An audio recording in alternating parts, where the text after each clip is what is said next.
So the Department of Housing has been accused of sitting on an explosive report into the alleged role of Dublin City Council in facilitating protection payments to criminals. Damian O'Farrell, Independent Dublin Councillor, joins us. Damian, just give us the backdrop to this story. Hello. Well, I suppose in 2019, there was a High Court case. This involved CAB and a proceeds of crime case whereby payments were made by construction companies to prevent antisocial behaviour on social housing sites in Ballyfermot. That'd be protection monies.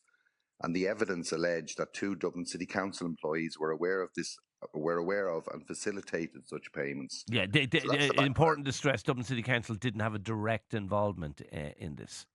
No, that's true. And then in 2019, later on that year, the Minister of Housing, Eoghan Murphy, appointed Patrick Butler, he's a retired senior counsel, to prepare a report establishing the role, if any, of Dublin City Council in the events.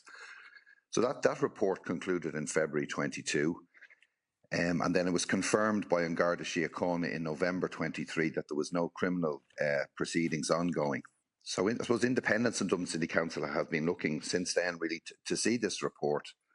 And then there was an article in last Sunday's, not yesterday, last Sunday's Sunday Independent highlighting this.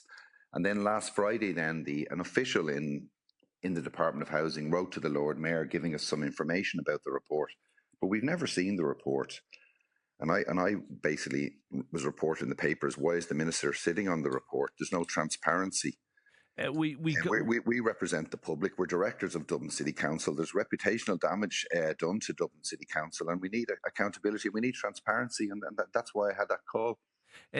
Damian, we contacted the Department of Housing in relation to this, and they just came back with a one-line statement. The report and the recommendations of the report remain under deliberative process by the department. Does that wash as far as you're concerned?